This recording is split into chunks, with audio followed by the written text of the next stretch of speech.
encounters is unusual in that we require the students to recognize both simplified and traditional characters, but only choose one kind to write. So in most of my classes, half the students choose traditional, half choose simplified for very different reasons. I find that if you teach them both from the very beginning, it's no big deal. Like, okay, count to 6 reading and writing. First, read the following terms out loud.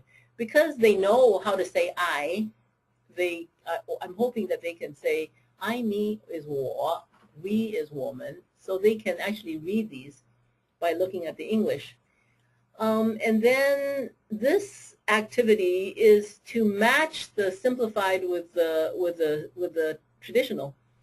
And the students have no trouble doing this, right? And it's a bit of a trick on them because they don't have any trouble doing it, and they come away thinking, what's the big deal? The difference between simplified and traditional is not so big, and only 20%, so many of the characters are the same anyway, that in my classes I've had no complaints from students saying that they have to learn both kinds. It's not a problem.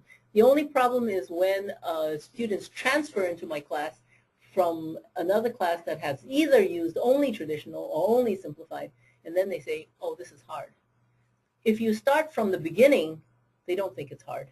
So for like real life text for realia, if the photograph was taken in China, it's in Jianti. If it's taken in Taiwan or Hong Kong or somewhere on the outside of China, often it's Fanti.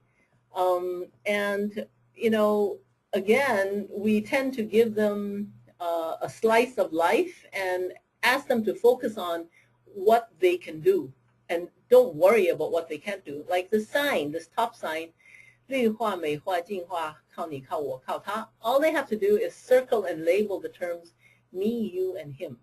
你、我、他, okay, in context. And then the second sign, 我们的母校. All they have to do is circle 我们, and then we tell them the is a particle that marks possession. Okay. And then this next sign is very interesting. This next photograph, 马上回来，请稍后，谢谢. This was a real sign that was left on the desk of a secretary in a major corporation. And because 稍后那个后字 is written wrong, at first when we looked at it more closely, we had somebody actually rewrite it and write it with the right 后. But then many people said that's not authentic anymore. Native speakers, there is actually a variety of native speakers make mistakes, and sometimes there's alternate forms. So some people say, well, that 后 is now used commonly for 请稍后. So what we decided to do is we went ahead and used the real sign, the real authentic material with the mistake in it, quote unquote mistake, and then we put a note next to it that says, note that the character 后 should probably be written 后, the other way. Okay. So all they have to do is circle 请 and 谢谢. Yeah. Okay. And then this is a handwritten note that somebody has passed you in class. If you wanted to be friendly and polite, what would you write back? For now, write in English. Okay. So this is reading. And they should be able to read everything in here, yeah. And then they can not everything.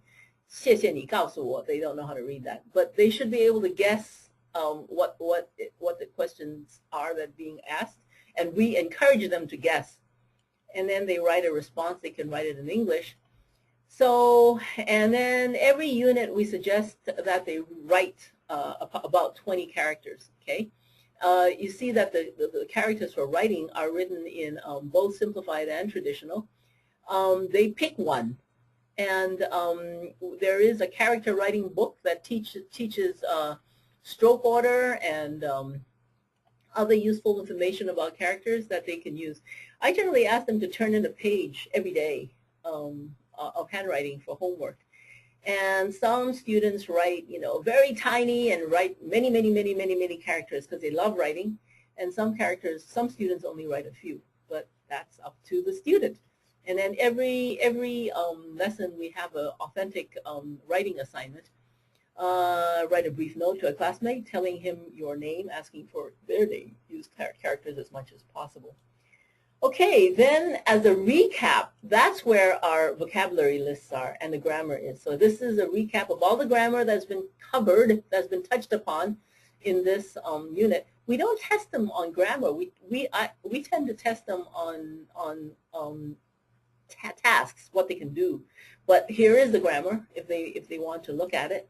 And there is all the vocabulary. So rather than putting the vocabulary up front, we put it in the back. And Unit 1 is the only unit that doesn't have characters here. Every other unit in the book, right next to Ling would be the character for Ling. Right next to E would be the character for E. Every other unit has the characters in the recap. Okay. And then finally, the very last thing is a checklist of can-do statements. We said that this unit is focusing on these tasks. Can you do it? So turn around, greet a friend by name. Tommy, 你好. Greet your teacher by name and title. 李老师您好. Say goodbye to your friend. 小王再见. So they can test themselves here. And basically, if we are going to test them, I test my students every day. I tell them that learning a language is like lifting weights, not like riding a bicycle. As soon as you stop doing it, you lose the capacity. So they have to do it every day. So I test them every day. And my students at the end of the semester evaluations almost uniformly say they never want to go back to exams and midterms. They like daily testing. Although I have had a couple students say they would like an exam in addition to daily testing. So, well, actually, I do give them a final exam optional.